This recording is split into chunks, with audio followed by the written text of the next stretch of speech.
тук за меншен вече. Се вижда отдолу. Това е неделното занимание.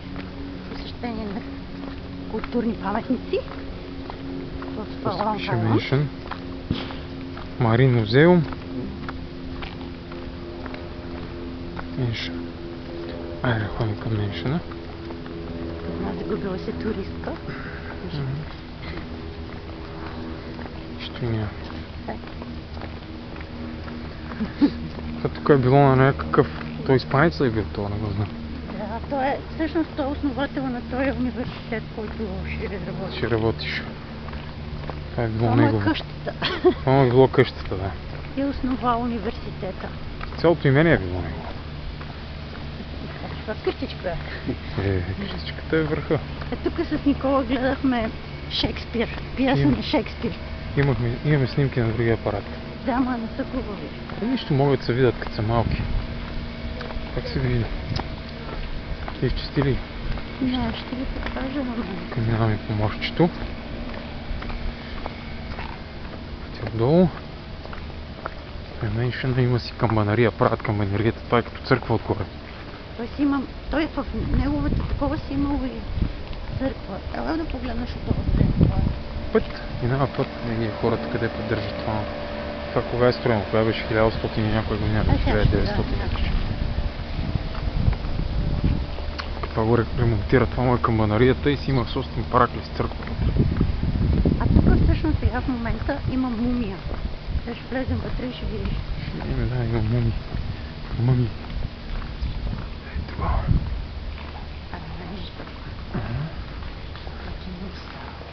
Много е стара, да? Нека туристи. Не, ама... Чай, че размазва малко, защото той докато се самонастрои камерата. Тук къде бяха? Шекспир къде играха? Вижте, не са махнали сцената даже. Виж. Ай, това горе се ходи за църквата. Сигурно живее тук.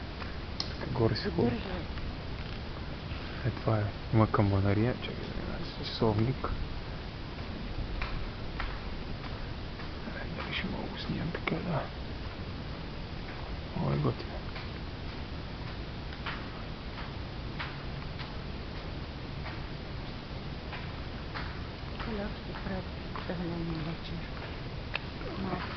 Ние трябва да имаме вътре, разгледаме как е. Ела тук да видим какво има. Това трябва да го снимем. Ще влезнем някой път, Никола няма влезе. Това не е Никола, той си говори само. Това е някаква такова като малко слънцето, такова светлината. Виж там си става горолица горе, виждаш? Не знам дали ще се види хубаво, защото слънцето малко такова. Светлината малко се отразява. И там мумията ли искаш да отидем да видим или после? Дай да минем първо в градината. Всъщност е било на това имението.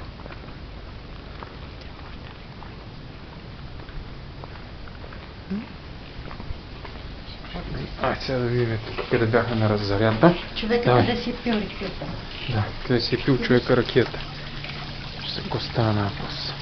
Това е било се негово.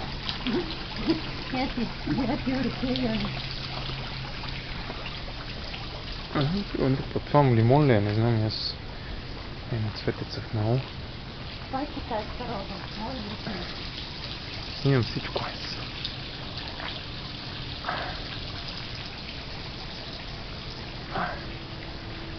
Къщата на тоя. Тук бяхме на... това е залива, отсреща къде живеят богаташите. Имат собствени кораби, яхти. Има полиция. Има морска полиция. Която обикаля постоянно, всичко много спокойно. Е там отсреща точно това къде снимаме сега. Заливчето, от двете страни е вода. В едната страна има къща и от другата и всеки си държи яхтата отсреща. Добре, къде е отсреща държат? Ма е там отсреща. Защото Джонът ми разправяше, че за да е на вода стига до взимали лодка и грабели до яхтата. Ма тя не може да се я докара до тях пред това, защото тя ще затъне пред тях. Тя нали живее от другата страна. Там е къща, погледни. Да. Тя нали живее точно и тук отсреща в началото, обаче от другата може страна. да видим къщата, ако си... тя е от другата страна. Тя е от другата страна. Айде да видим. Опа, тук са затворили. Дай, трябва да минем нагоре тогава. Там има едни рибки. Сега ще снимаме с рибките и другите неща. Ще минем и отзад.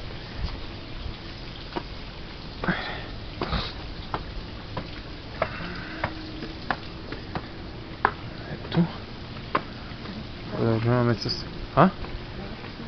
Както искаш.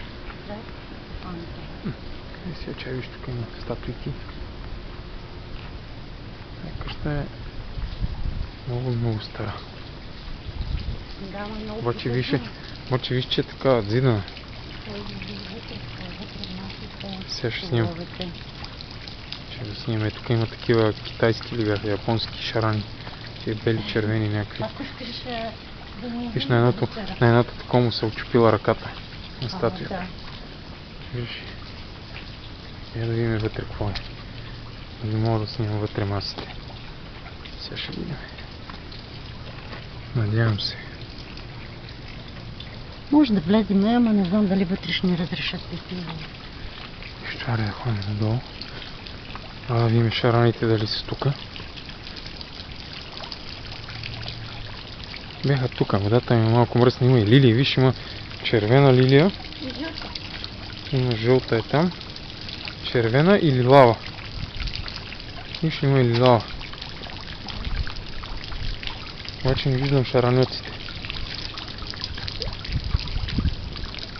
Не виждам къде са тия рибата.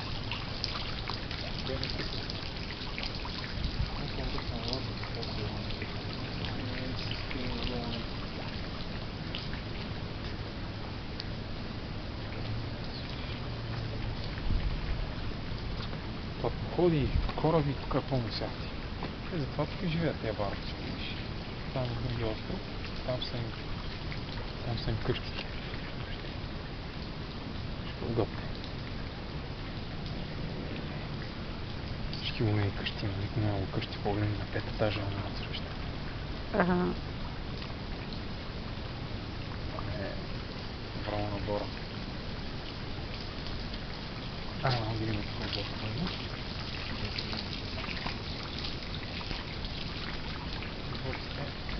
Избрали да се заспали.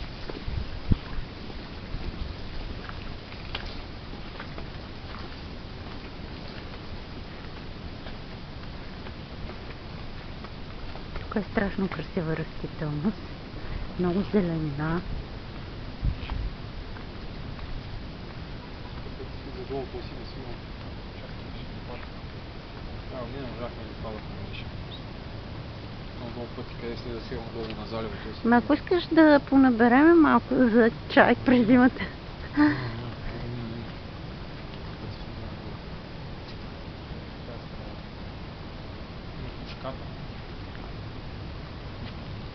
Точно италиански стил.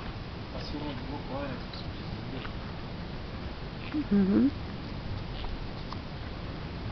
как се дава? И италиански или испански.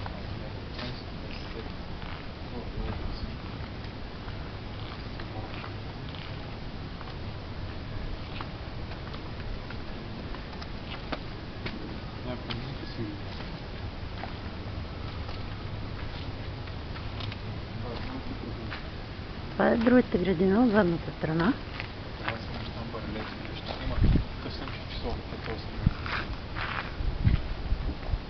Да, това е слънчев часовник.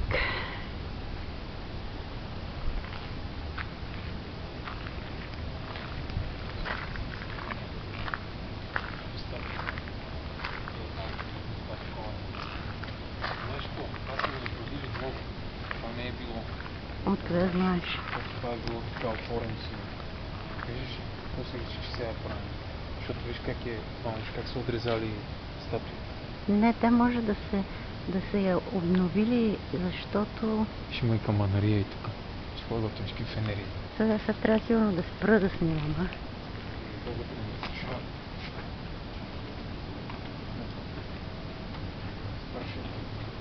Има това тераса с трева.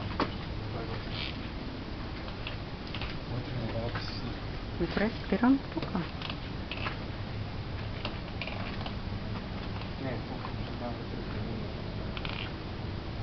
Ма, смятам да влизам при мумията. Мене ме е страх. Си имам работа с умрели. Разбира